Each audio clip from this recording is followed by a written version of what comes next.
Hello and welcome to Pale Reflections, a proud member of the Duff Network where we reflect on Wildbow's most familiar work as it releases. I'm Reuben Morehouse. And I'm Elliot Diebold.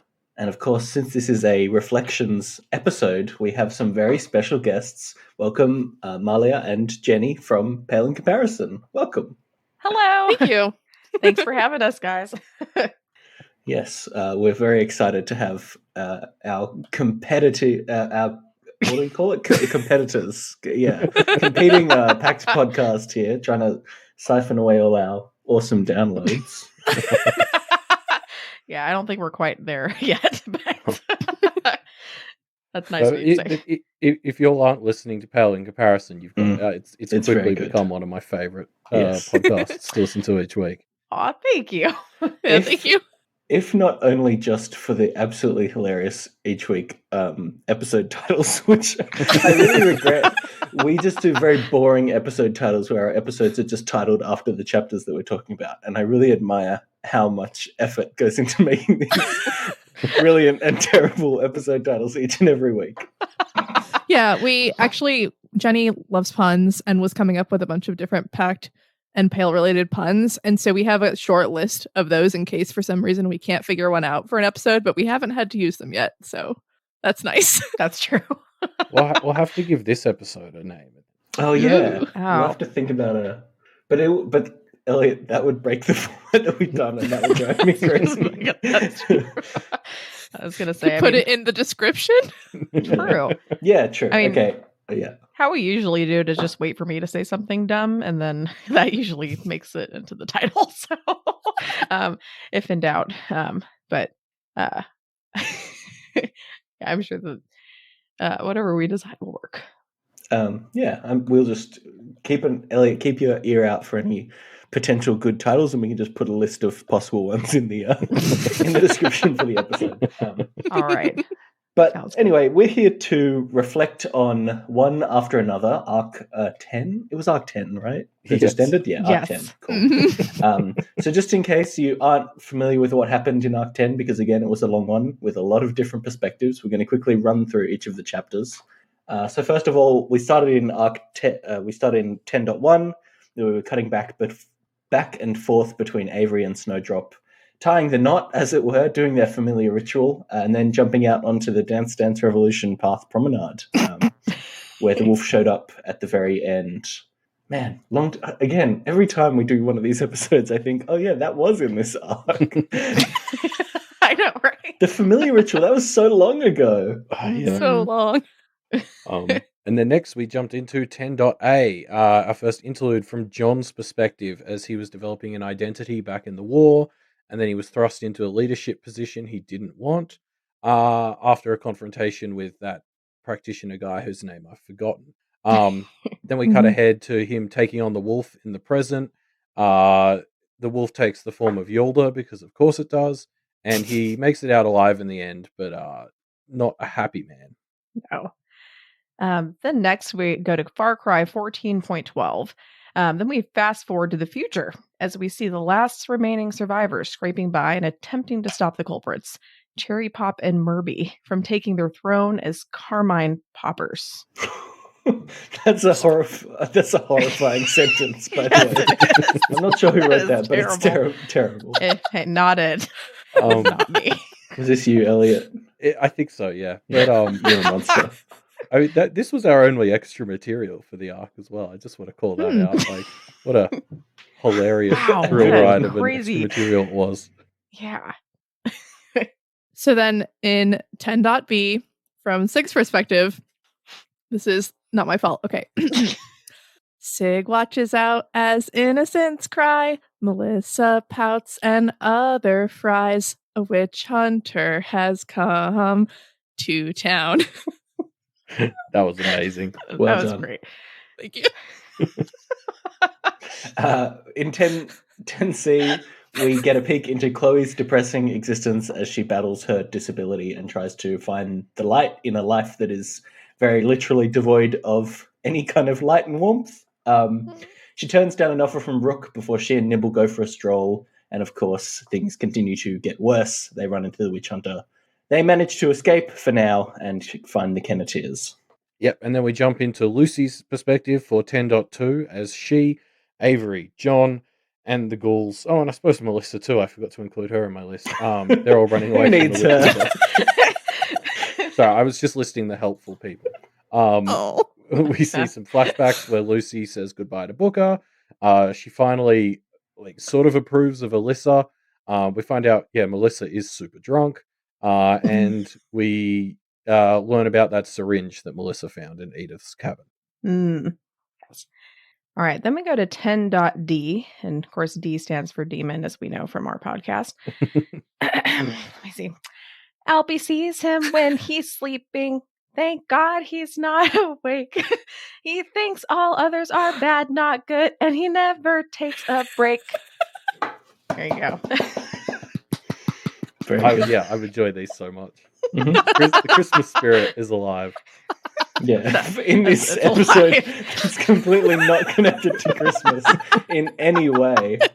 But whatever. We're going to find it. I mean, I think, the Witch Hunter just has some Christmas spirit that is rubbing off on us. All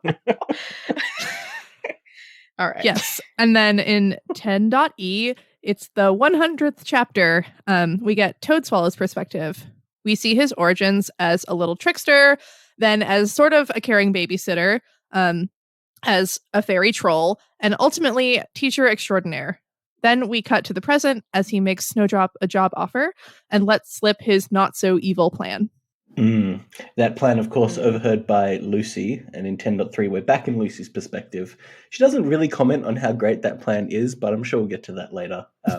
She heads off with Guillemay to fight the Witch Hunter. Guillemay teaches Lucy to fish rather than just giving her a fish.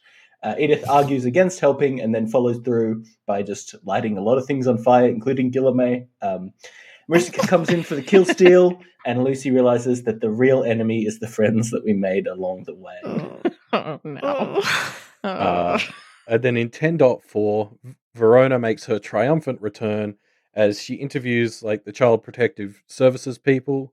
She hangs out with Tash on the beach and finally manages to bond with her mum for a bit. Then on the way home, she sort of checks in with various others and local lords as she heads back to Kennet. And runs into an old friend, which is Miss. Rook shows up too. But, mostly it's the fact that she hung out with Tash on the beach. Yeah, that's really the important part of that chapter. But then next, 10.Z, or Z. Finally, we see the origins of the girl by candlelight as her various echoes and spirits gather, and she starts to become a person. She meets Matthew, falls for him, and accepts the body of Edith James in order to stay alive. But in order to be with him, she accepts a bit of help from Marissa. Which is always a good idea, isn't it? Yeah. Something you should never do is accept help from Marissa. Interestingly, our protagonists have done that a few times. So potentially... They didn't know better. Well, they didn't really know better. Well, even though everyone told them. They did know better. Okay, I guess you're right. Yeah. Yeah, this was by far my favorite arc. So I'm excited we get to be on this episode. Yeah, this is an amazing arc. So it was a big arc, wasn't it? A lot of stuff, a lot of progressions. It really feels like we're getting towards the end game of stuff. Well, it was really the setup of the end game, because it was this was the one that sort of really taught us kind of where so many people in town are standing as we head into things. Was the up sort of okay, let's just sort of confirm for you where a bunch of people are standing, the ghouls, Sig, John. Yeah, which is very useful to be able to see into, especially a lot of the newer others, because some of it is just getting to see into Sig's perspective as well. That was really interesting. I know that's kind of a ways up, but I didn't realize he had such a personality, to be honest, but it was really neat. I think it really helped establish the new Kennet others as more settled characters. I mean, with the exception of some of the goblins, they were kind of oh yeah, you don't know any of the goblins who died, which was interesting. But I mean, Sig and Liz, and I mean, obviously Tashlet and Monty, but that was more or less arc. But they just feel like such a part of Kennet, and it's weird remembering that they weren't there at the beginning. Yeah, that's true. I'm just always a fan of these like interlude heavy arcs as well. Like Arc 5 was another one with all the Aware. And obviously in some of the other like Wildbow stories, they're always a hit, and they always feel so massive because each chapter gives you so much, being from a new perspective. Yeah, I agree. Yeah, I like everything in this story, man. Everything's good. Like, just keep it going. Yeah, you don't have to end. Just keep writing, just until they're like 50 years old. I mean, until sure. 14.12. Yeah, the actual 14.12. Yes. That would be the wildest thing ever if like the story not only makes it that far, but 14.12 ends up being like exactly where it goes. Like, oh man, Wabo just reposts that entire chapter without the "it was all a dream" bit at the end. Yeah, is that like confirmation that Avery and Snowdrop make it through the story? Well, they make it through the story up until 14.12. Yeah.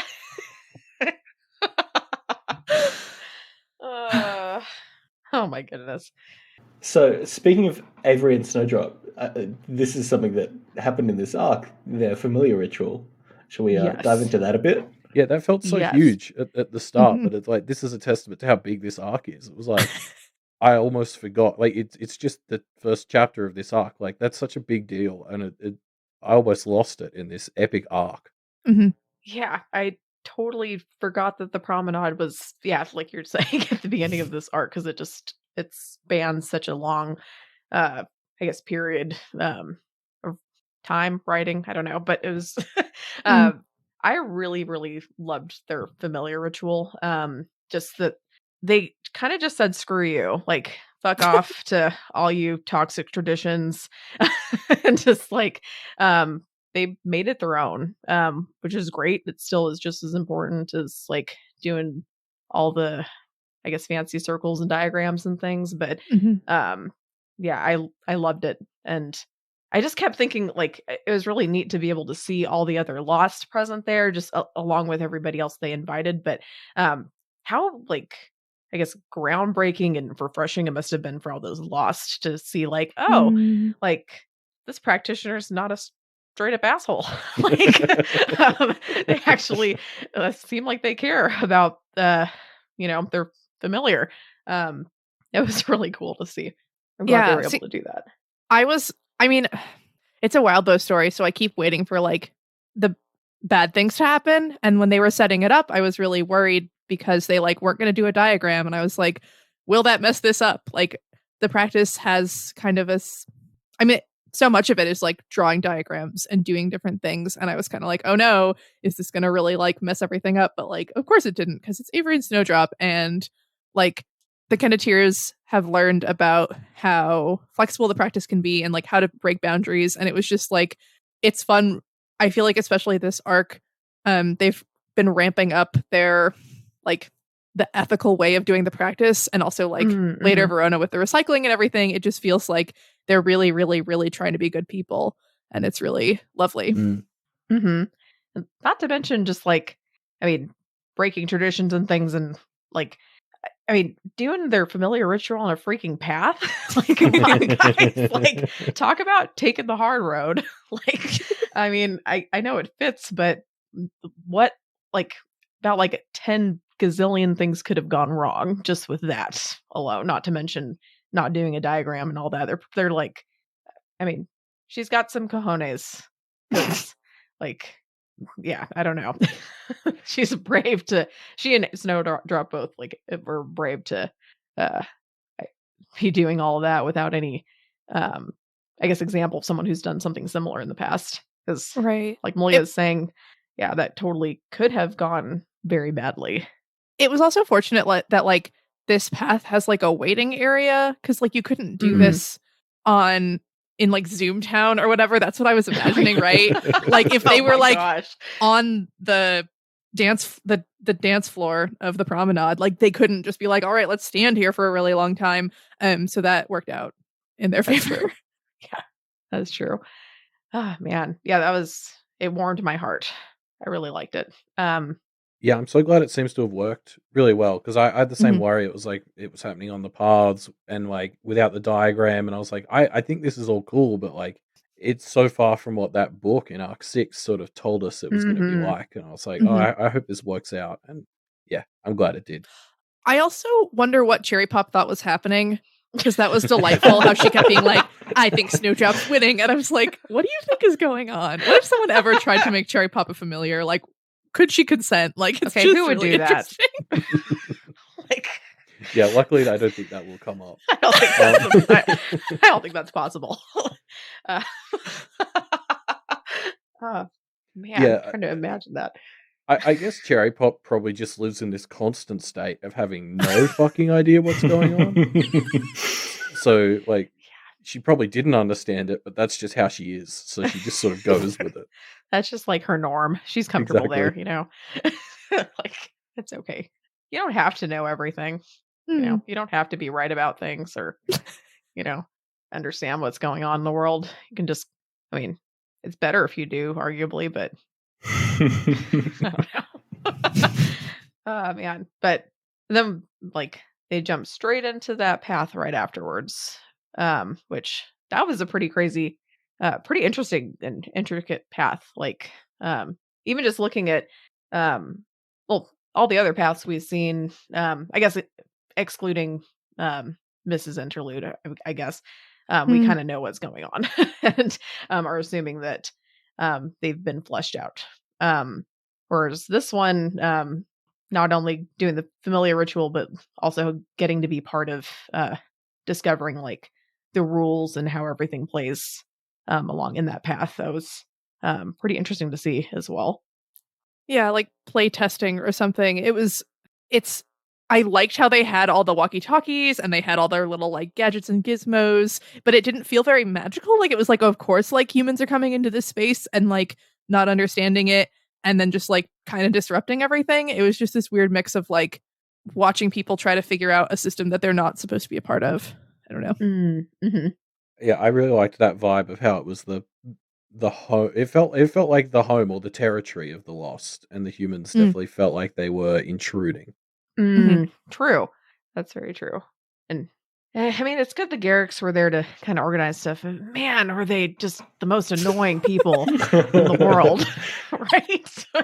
Like, how did Jude get to be like so chill and cool? Just like everybody else got the annoying genes, and he got like the nice, cool genes, and everyone else just kind of sucks a little bit. He's definitely the Avery of his family. Yeah, that makes sense. That's yes. true. Yeah, that makes so much sense. I never connected that, but that's why they're so perfect together. yeah, that blows my mind. That's probably obvious to everyone else, but that did not click with me. Yeah, I was worried that. I mean, I like how Jude's been written this whole time because I don't remember him ever being like mansplaining or anything about like Zoomtown. And he obviously was like interested in Avery, but has like completely dropped it. And now it's just this, but he's also like, not like, oh, like she's a lesbian, stop. Like he doesn't out her. They have this like kind of thing to bond over, but he's also not like still like, ooh, I can make her like me or whatever. I love Jude. His like aviator hat, it's so good. And he's specifically putting up with shit from his family around this while not, he could theoretically end it or at least change it, I guess, maybe. True. By outing Avery. He's just not going to because he's a chill guy. He's a nice Good on guy. him. Mm-hmm. Well, I think like on top of that as well, like as Avery continues to do well, like I think she hopefully impressed the majority of the family this way. And so it's going to kind of be like Avery and Jude have actually kind of flipped it, and now they're fucking with the family because they're going to be like the family's going to be doing all this stuff because they're like, oh, Jude's in with Avery, like this is really great, and Jude and Avery are just going to play them for their stupid crap. So great. I'm totally ready for that. Oh yeah, I'm so for that. Just be like, oh yeah, we'll just slowly start giving her the family secrets until she's ready to, get a ring on her finger, and it's like, yeah. Nope. Good luck with that.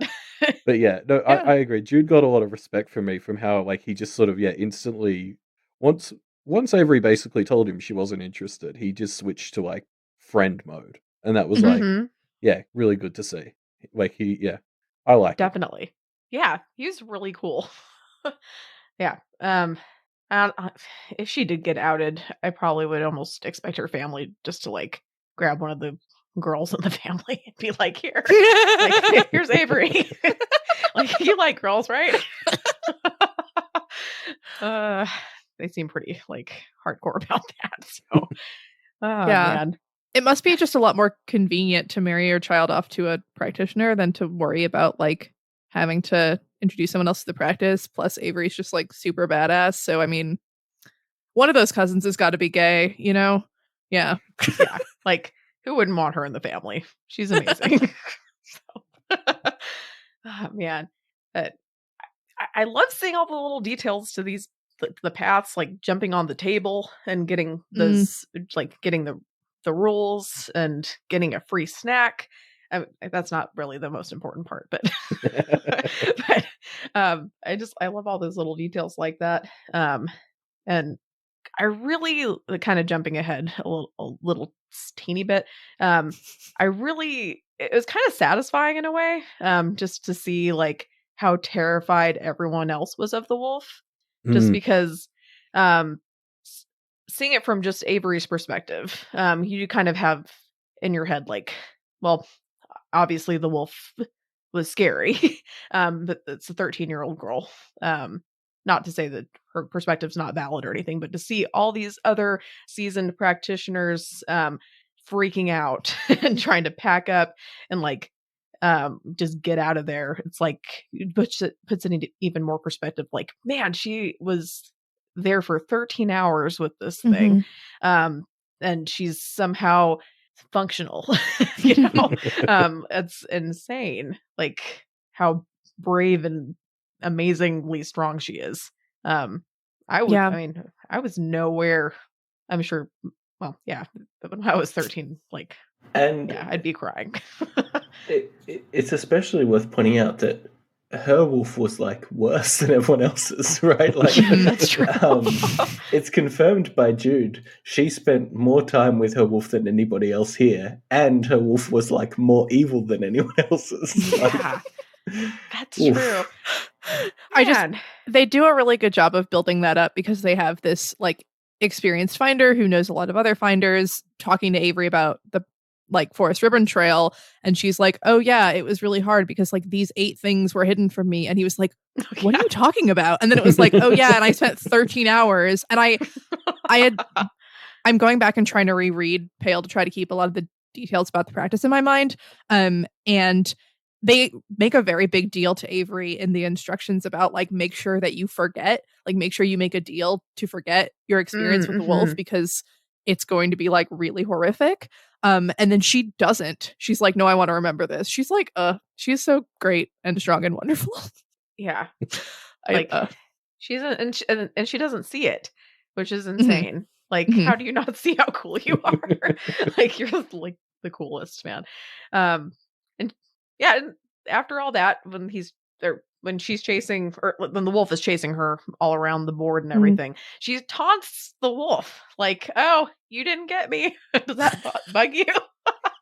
Like, man, I don't even like.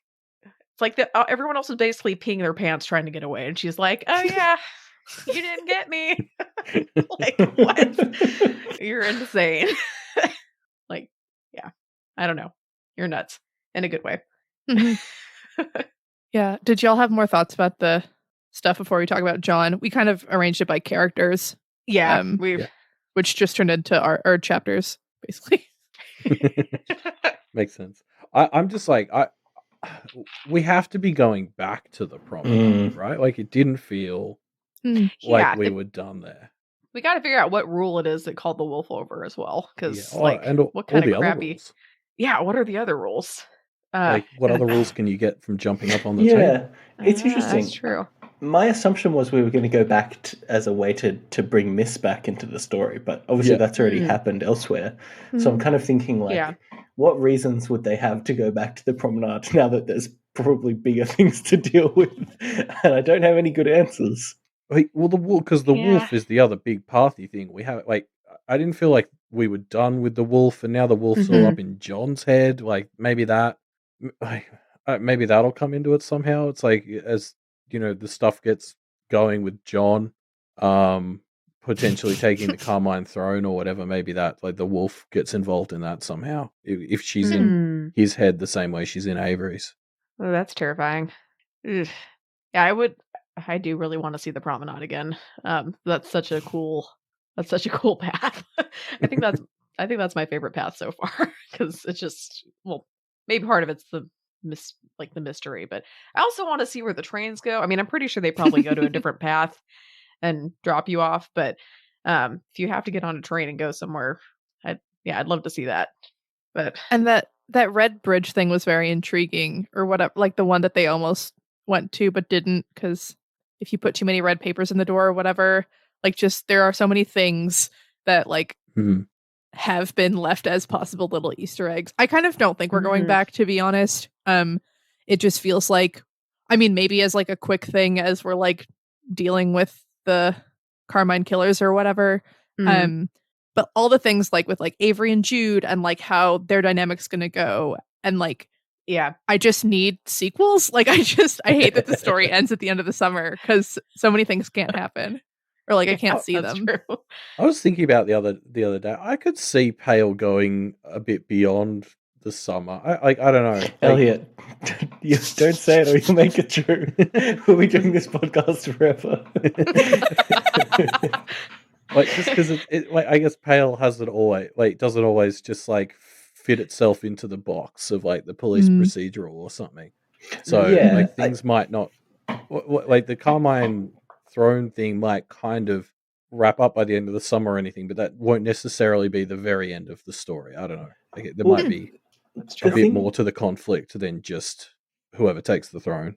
I'm starting to get the impression that the Otherverse must just be and I can kind of feel it through the writing, must just be the funnest setting to write stories in, because it's designed to be like an author's playground, right? So I really think, even if it's not Pale, even if it's not the Kenneteers, I'm sure we're just going to get more opportunities to play with amazing stories that we will be delighted by here. Oh, for sure. Well, hopefully there'll be like an epilogue where Avery goes back to the paths at the very least. Especially because I want to see Avery go to the promenade as like, my favorite part of the promenade was when she was just like walking up to like the ballerina and being like, "Oh, hey, how's it going?" Like, I want like experienced path Avery to just like go to the promenade and just like chat to her mates. Yeah. That was great. Of all the characters you want to see featured in an epilogue, Elliot, the promenade is at the top of the list. Yeah. That's pretty great. I mean, who knows? Maybe even if we don't get it in the story, maybe we'll get a short story with the promenade or a word of God or something about it later on. But yeah, I'm like, this can't be the end of it forever. We need to hear some more stuff. It's too good. At least I like it. Let me see. I guess next, if nobody has anything else on that section, like, because I know it went to John next. Because he was obviously the next one to help out. We have a fun ethical dilemma that we don't fully agree on. We don't. And it kind of stems from... Okay, and this kind of stems from one of your previous podcasts about saying if John ethically... Like, if dogs of war are ethically, like, okay to exist, right?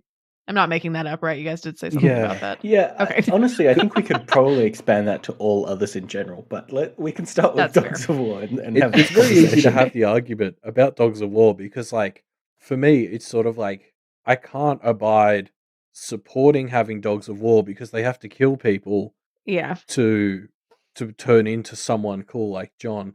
But then on the other hand, I don't know that I could necessarily be a part of a movement to, like, eradicate them and like commit genocide on them. So it's very like, I don't know, like I both outcomes feel kind of unacceptable to me. Yeah, they're both kind of they're both icky. That's not a great word, but yeah, they both don't feel right. We're kind of torn, but I mean, I probably would be leaning more on the side it's more ethical for them to be wiped out for the same kind of things that you're saying in terms of like, yes, you can. And I'm not saying I want this to happen to John. I freaking love John. He's amazing. But to make one dog of war that is possibly a good guy, like how many people did he have to kill to get not just each one of his physical features? He had to kill one person for his first name, one person for his last name, and then he it seems like every quality he has to kill somebody for. Or is those people all could? It's like a really, this probably doesn't totally apply, but it almost is like a really fucked up trolley problem, right? Where it's like you could, kill like 50 people, or like, and have this one really awesome person. That doesn't really track, but I don't know. The thing that makes it stand out to me as well is it seems like to get a nice dog of war, you have to kill a nice person. Yeah. Right? Like, yes. That is the most damning thing to me. Any good positive traits that John has are ones that are because he killed people with those positive traits, which is kind of fucked up. It is. And what if he killed like some real psychos? Then he would be like a complete like, I mean, not only does he have like the supernatural ability to like carry out and kill all these people, but now he has more of a will to do some crazy ass things because he killed some crazy people, So yeah, I just feel like I don't know what to. I mean, for all I know, this isn't real and I don't have to deal with it, but I don't know what to do. Like, I think that the best scenario is like war doesn't exist anymore. So like dogs aren't made. That feels better than like just destroying them. I mean, I think if I was in a situation as a practitioner or whatever, and there's like a dog of war and like it's just going to try to kill me, like I would fight it, obviously. But like, I don't know, like where do you draw the line? Because there's there's like spirits and leaves and stuff, like what Elliot said, like all others. I think it was Elliot and not Reuben. One of you said this like 10 minutes ago. But like, I mean, others are what humans have kind of put out into the world, from what I understand. Like they're like concepts that like we live with and develop and generate, but also there's just like leaves and like other, like everything has spirits, I guess. But like the abyssal beast, right? Like you need it to stop hurting the people who are around you, but does that mean it like doesn't have a right to exist and we should just like kill it? Like that just makes me sad. Like maybe send it back to the abyss. I don't know where you send dogs. Like binding dogs is also really sad. But also just being like, let's stop war so that I mean, we can stop war for other reasons, but if we're doing it just so we're like, let's prevent dogs from being created at all, that also feels kind of gross. I don't know, like, and then like with like echoes, like, should everyone go around and like hug echoes? Like, should echoes just be like comforted and then like disappear? Like, maybe, but also that's like ending them and their existence, but maybe like their existence isn't good for them, sucks. But it's all that they have. I don't know. It's hard. Thank goodness we don't have to worry about this in real life, but it is hard. It is hard. Well, I suppose to like touch on like sort of the metaphor, like if a lot of these others, because so many of the others we've seen in Pale do seem to come about like from humans and human thoughts and emotions. It's kind of like if you look at the echoes, like they're like sort of bad.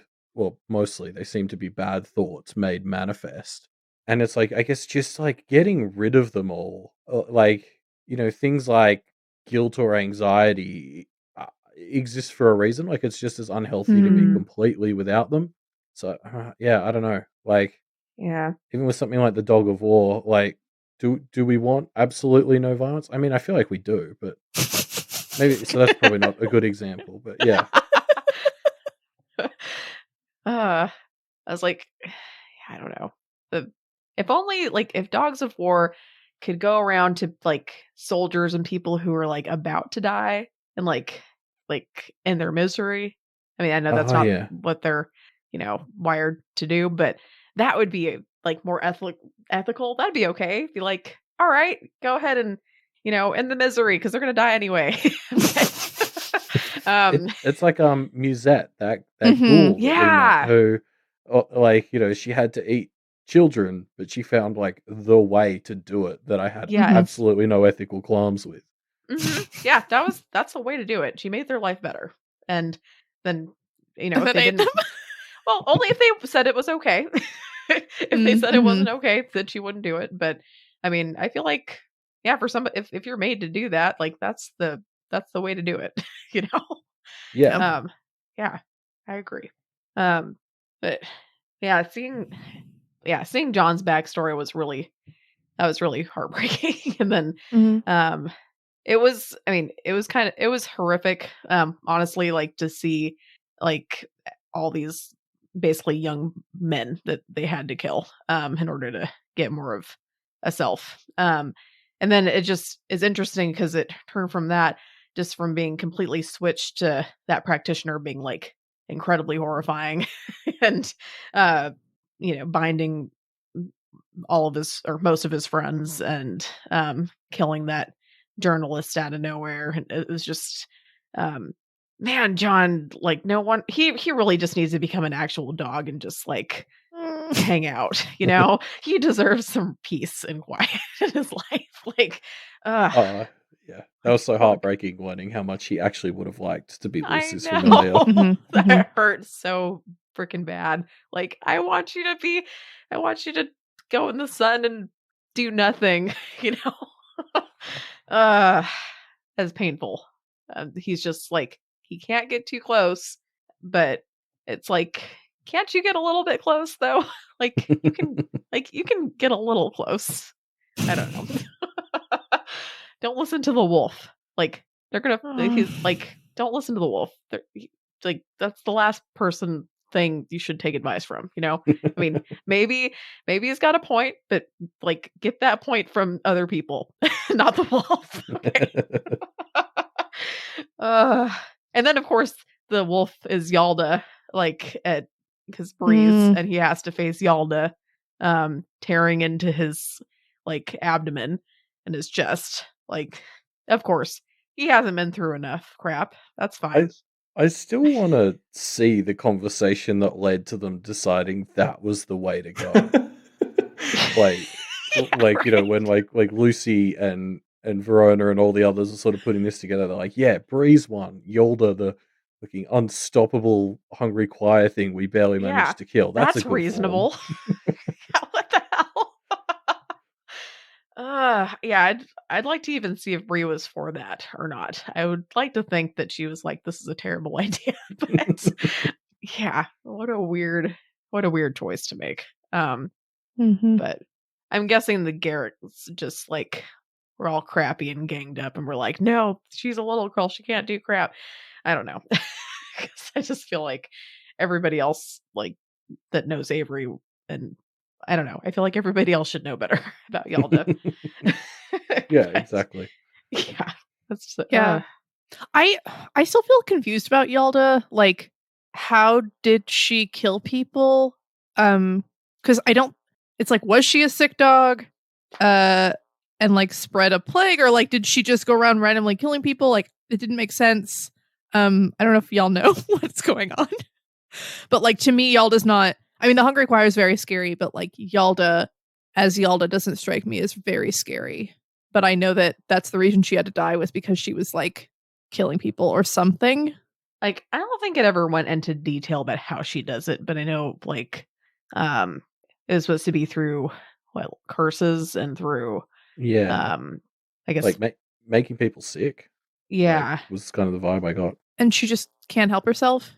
Well, just like the dogs of war killing people, you know, like it's part of the nature and part of like increasing their self, I guess. I'm assuming it's. Oh, sorry, I just want to say, like, I think John doesn't necessarily seek out violence, but he always seems to end up amongst it.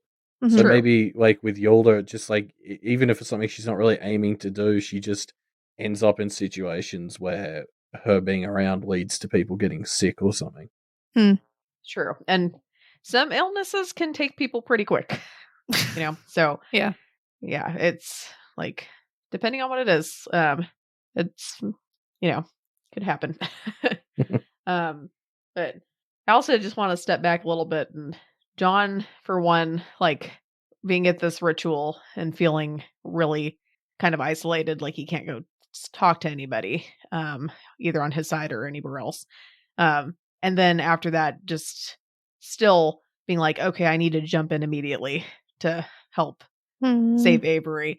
Like, it's so sweet and just so like, man, I can't even articulate it, but it just makes your heart hurt, like, you're such a good dude.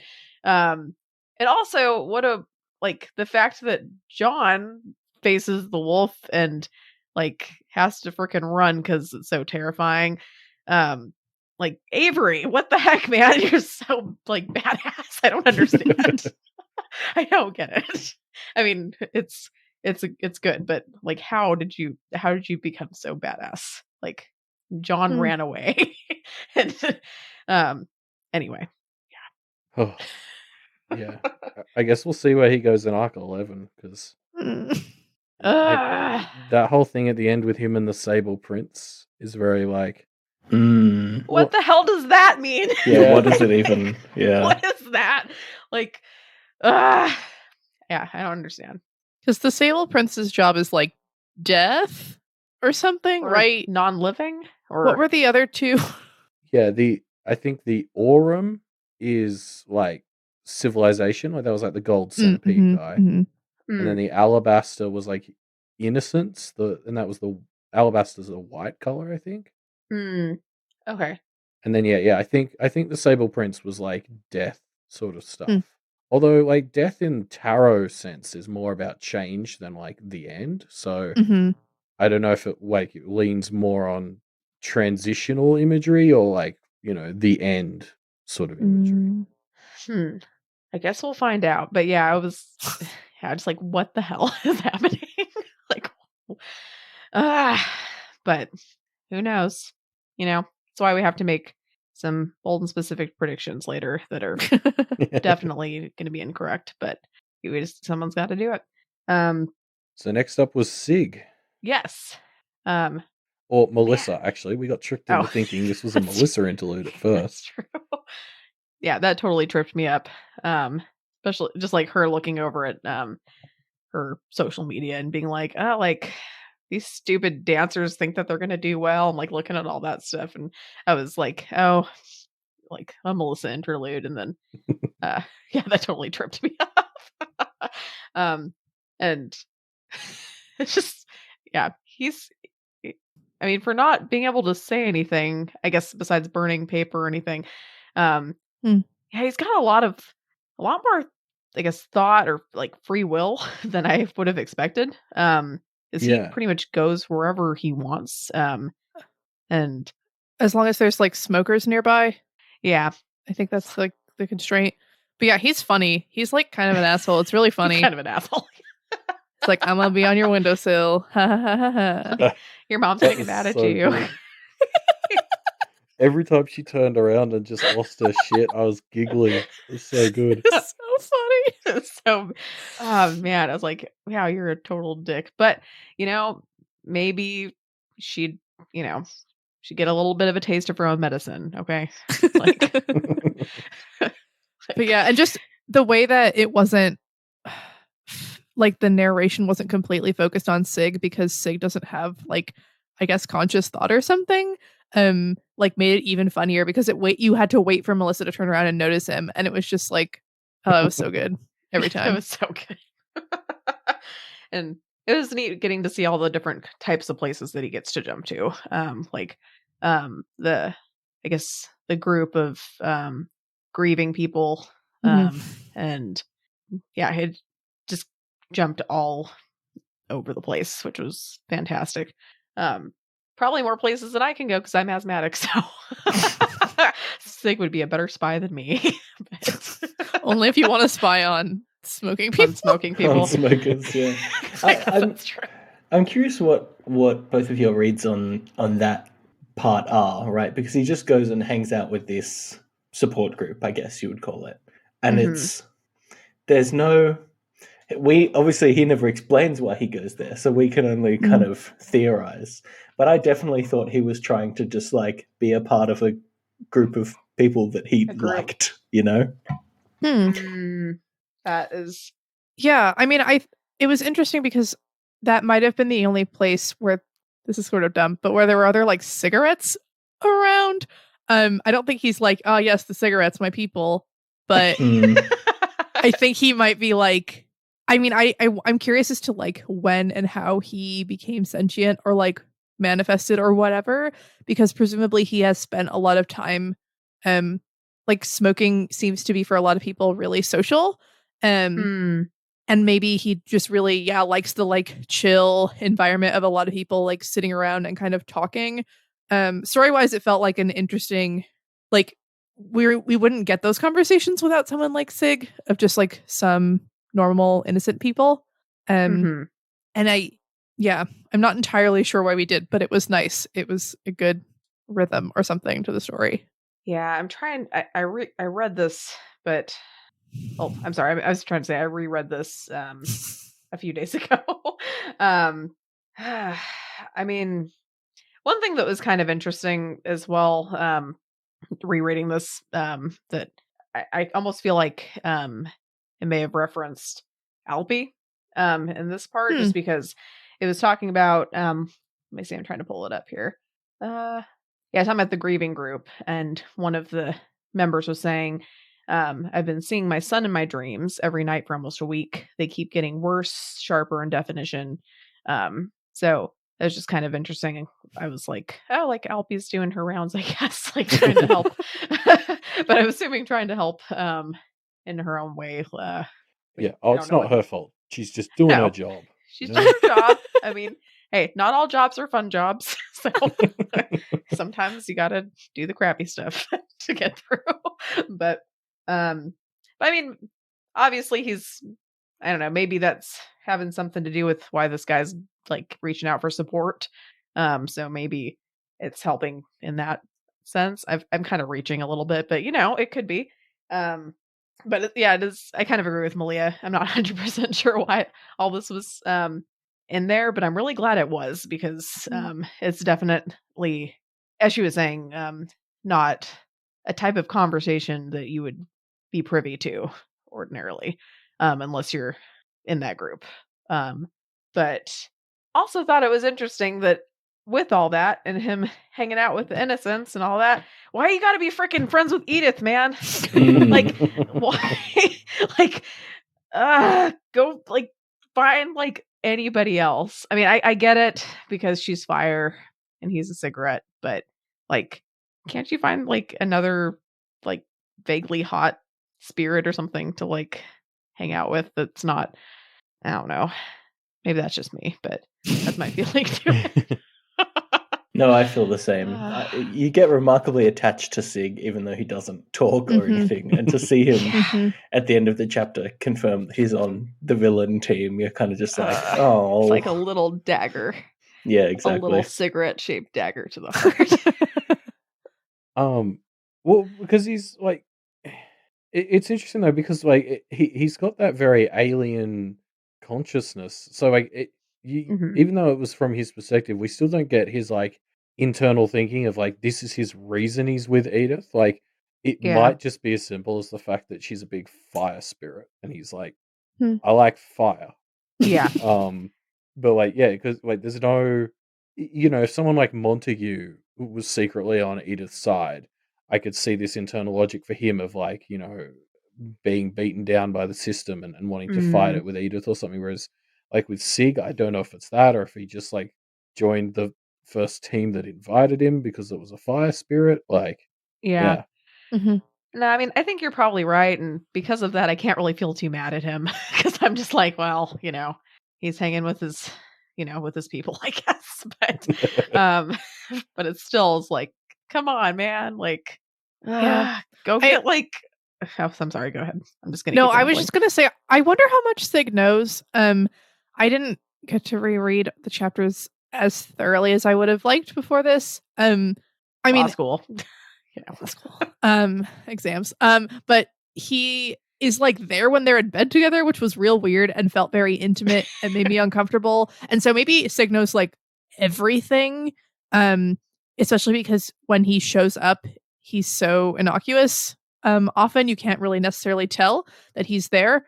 But maybe Sig doesn't know like all of the details about stuff. And it's just sort of like, whatever. Practitioners suck. That's extra weird, and I didn't think about that until now, and especially like, in old movies and stuff, like after like a couple of like done having sex, they're always smoking. So how like does he just go?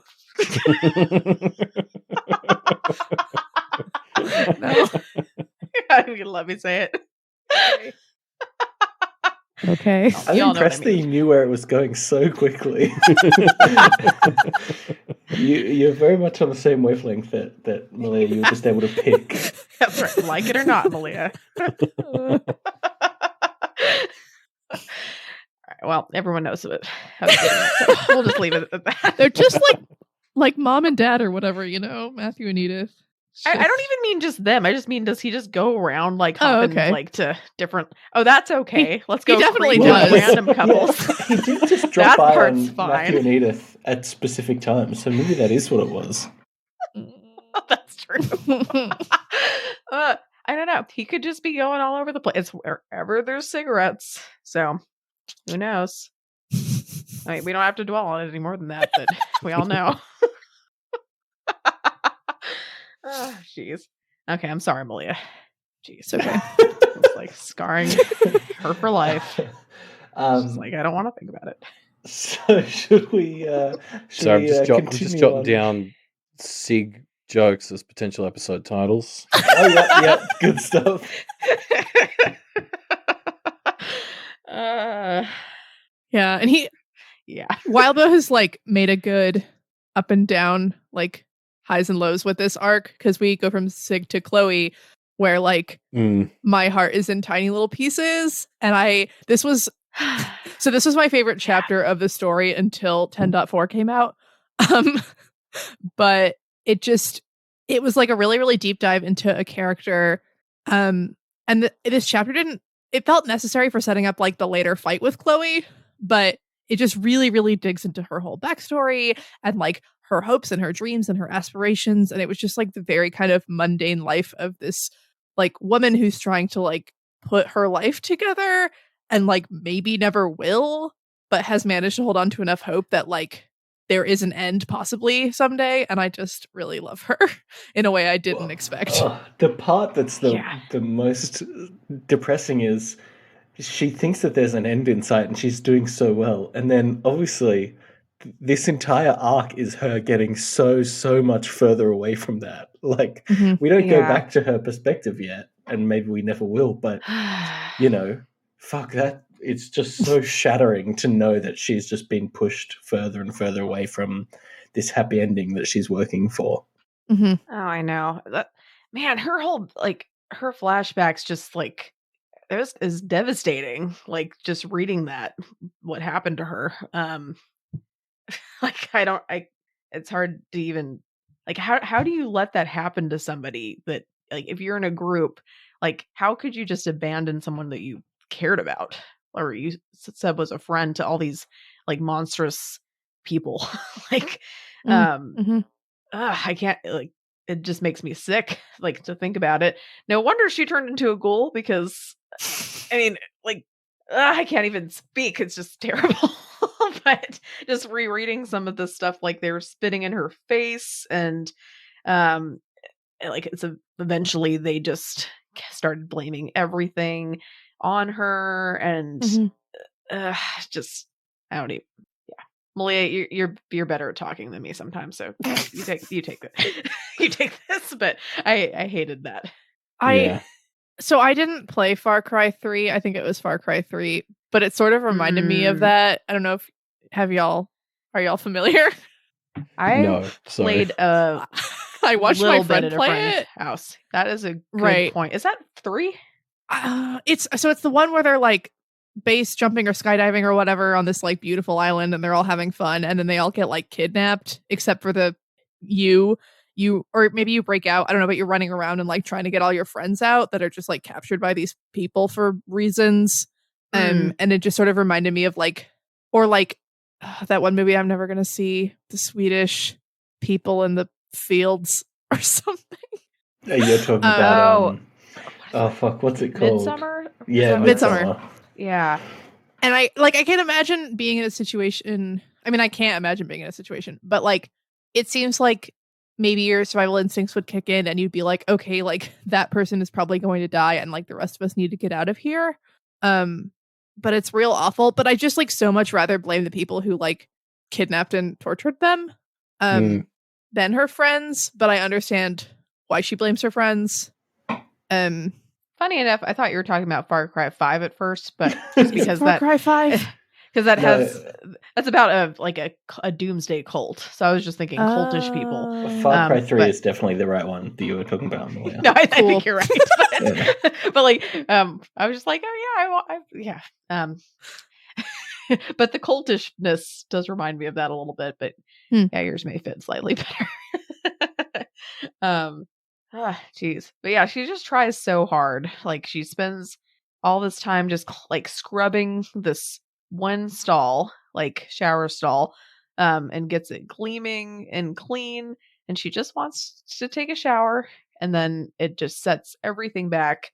I'm so glad she has Nibble at least. She needs a little bit of support in her life. Well, she needs a lot of support, but they're honestly a pretty wholesome match. I think I really like them. They felt fairly realistic to me, I think. I mean, I couldn't remember how long they'd been together, and people have pointed out like Nibble doesn't have a lot of the needs that Chloe does, and maybe doesn't like understand or isn't as aware. But just the fact that he like tried to fix up the room was really sweet, because he was like, oh, she cares about this. And like it was also like, oh, but he didn't do it perfectly. Like it wasn't like, oh well, it's, you know, wonderful, but it was still like, oh, he tried. Like it seemed like a relationship to me that like could continue to improve if both people like continue to try. Yeah. Like it wasn't like Booker and Alyssa, who are super cute and like wandering around and getting each other coffee and whatever it is that they do. But I don't know. Yeah, they both really care, and it's nice. It's a little sliver of wholesomeness and that hellhole. Yeah, Chloe's ability to still be somewhat optimistic. And then it makes it way more horrible when like she loses it and they fight in the place that she's like trying to make a home and stuff. Yeah, that's hard. Yeah. No, I think I agree. I think it's nice. Like she really does try to be positive. And yeah, she tries really hard. And I'm so glad that she went with Nibble to go up outside, because man, she saved their butts, essentially, I think. Yeah, she was the MVP of that for sure. For sure. Definitely. Yeah. Like, but like a thought just occurred to me, like obviously to jump ahead in the arc a little bit. So she, like obviously Chloe ends the arc in a pretty bad place. Yeah. But she heals from eating people, right? No. So like Raph's right there. No. Is he dead? Do we know that? I'm really upset. Oh, no. No, he's. I mean, we don't know for sure, but it's pretty unambiguous that Marissa murders him. She definitely ate him for sure. I'm sorry, Malia. It's okay. I didn't even think about that, but yeah, that definitely happened. I mean, better than poisoned clockwork people, I suppose. Yeah, that's true. I mean, that's got to be like that's terrible. Waste not, want not. Yeah, I was like, you got your like, you know, your fast food type, like, you know, in terms of quality, and then you got your little bit better, you know, like closer to filet mignon type, and then you got your frozen meals. She's pretty set now. I'm so sorry. I know. I do hope she gets better. And in that he's the one who like attacked her and like messed her up so bad, it is sort of. That's true. It's kind of it's like karmically makes sense. Yeah. I wouldn't go so far to say he deserves it. He doesn't. Yeah, that's not true. Deserve. Maybe just isn't quite the right word. Like, yeah, that's true. Like, way to be psycho, Jenny. Oh man, yeah, that was every one of these like sections is just amazing. Gives you a lot of insight about things. So we did take a little bit of a break from interludes to go to Lucy after that. Let me see. So looks like she's has to say bye to Booker, and then that's really hard because Avery is like, "Hey, I kind of need your help right now." That's cruddy timing. I do really like that.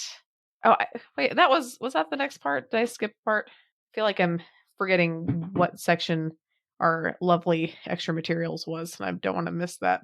Oh, we missed that for sure. Should we talk about that right now, or do you want to talk about that at the end? Our amazing Far Cry. I think our plan was to talk about it at the end, since it wasn't really within the. Sorry, I'm breaking the flow continuum. Here. My bad, guys. Yeah. We're covering it chronologically, you see, so we have to do Far Cry. You're right. We got to do that at the very end. Okay. I'm sorry, I'm jacking it up. Okay. Yeah, this arc was really hard for Lucy. So I'm glad that she and Alyssa got to talk. Yes. That was really nice. Thank goodness Lucy gives somewhat of an approval to Alyssa. I think that will make things easier for her and for Booker and for everybody. Well, Booker's just going to have to marry Alyssa now because that's not happening again. That's the only one. Yeah, I mean, good luck getting more approval, for somebody else. I really like Alyssa. So who knows? Maybe they'll get married. That'd be pretty sweet. Yeah. And she gave Lucy some pretty good advice. Go with compassion, which it's hard to do that with everybody, like Brett, but some of Brett's he's a special case. Whereas other people like ghouls and other people, it's a lot easier to go at with compassion. Yeah, I think that was really good advice for where Lucy is at this part of the story, because she's looking for a way to not back down and to not compromise on her values. And Alyssa has but also she doesn't want to be violent anymore, and Alyssa's kind of provided this way of hey, you don't have to you can give some people not even the benefit of the doubt, but just kind of try to approach things from a compassionate place, and then see where that leads. And I think that Lucy will be able to get a lot of things done and be able to really advance a lot of things she cares about with this tactic, instead of a lot of people respond better to compassion and trying to be empathetic or whatever can help you figure out what other people want and can help you get other things that you want. And I was just ooh, we really need this. And it's interesting how bad this chapter is for Lucy. I don't think it's at all a reflection of her following Alyssa's advice, but just thinking about this first chapter and then where she ends up at the end of the fight with Chloe. It's just such a bad chapter for her, or such a bad arc that it makes me miss her therapist, the woman she talked to while they were at the BHI. She seemed really great. Yeah, I want to see more of her. Mm-hmm. I agree. I mean, I do to touch on the whole Alyssa and the compassion thing. I really like the point that is good for where she is, because I don't want Lucy to lose her push for the fight. It's so important that she sort of fights to make the world better, but then also there are some instances where it's not malicious or so, the compassion is more helpful than the fight, and it's sort of having all the tools so that you're always moving things forward. Sometimes with someone like Melissa, the fight isn't the answer, whereas with Bristow or Alexander it probably was. That's fair. So it's not replacing her strategy, but expanding her toolbox almost. I think it's also fair to point out that one of the kind of overarching goals of Kennet and the practitioners, the core Kenneteers in this story, is trying to not just have violence and kind of domination be the only tool in a practitioner's tool belt. Yeah. So it is a good reminder for Lucy to be remember, we're trying to, you can't always do it, but we're trying to be kind of better as a society here. Yeah, I think she tends to, or you sometimes get better reactions from people or better responses. And if you're thinking oh, what does this person want? Or you're trying to see them as like a whole person or whatever. Sometimes you can even like have better resolutions to conflicts. And I think Lucy will be really good at that when she just kind of practices and practices having compassion for people as well. Mm-hmm.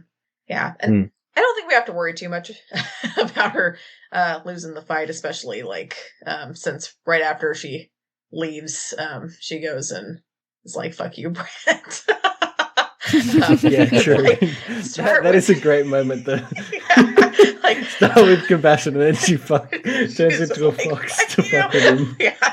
That was so great. I was like, yeah. Yeah, I saw that as like a great example of like how she was, it's like picking your tools, right?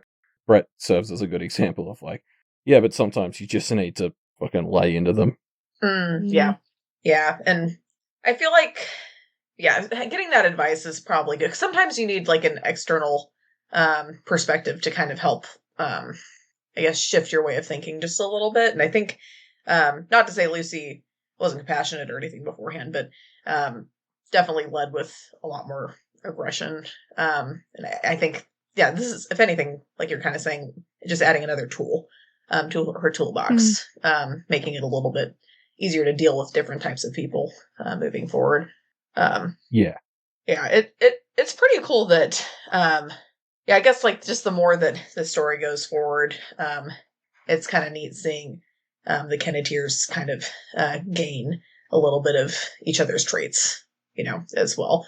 I feel like probably hanging out with Avery makes it a little bit easier for Lucy to start with the compassion. And I don't know, I was getting a little bit of an Avery vibe. It's a nice shortcut to being a more well-rounded person. It's just, form a soul bond with a few other people so you smooth each other out. Yeah, I mean, that's a great idea. Well, I think it's like a great example of one of those times where the stuff in the other verse, it's like the magic is just like if it is sort of their soul bond helping them do personality bleed or whatever, like that's just the magic exaggerating how it works in real life, because it's like the people we surround ourselves with are like the people who we're going to learn from in the same sort of way. So it's like. True. It could just be non-magical. It's just like the fact that she's hanging around Avery. It makes sense that like she'd see these traits that she likes and respects in Avery and tries to pick them up herself, because that's what people do. That's a good point. Not everything has to be magical. Not everything has to be practitioner. Or everyone, Reuben. Or everyone. But I still think Verona's mum is secretly going to turn out to be a practitioner. I think that's definitely happening. Okay, I do have a point to that, which I was going to wait until we get to closer to that. Come on, let's get into it. I don't know. We can wait. We can we're trying to do things chronologically, right? All right. So waiting till the 14.12 to the end. So I'll just hold it back, but I do have a little point, it's probably not going to change your idea about it whatsoever, but, and I think we'll save that one for a while because, spoiler alert, this is future Elliot here. Some stuff came up and, this has now become part 1 of reflecting on Arc 10, because we only got about halfway through our script. So we'll be back with Malia and Jenny next week to do a follow-up and finish off reflecting on Arc 10. But in the meantime, all the usual outro shit. There's discussion threads and Twitters and discussion questions and Patreons, Wildbo's Patreon, our Patreon, etc. We'll be back next week. We'll have our regular episode in the meantime, but for those of you Malia and Jenny fans listening for them, they'll be back in about a week to discuss the rest of Arc 10 with us. So we'll see you then.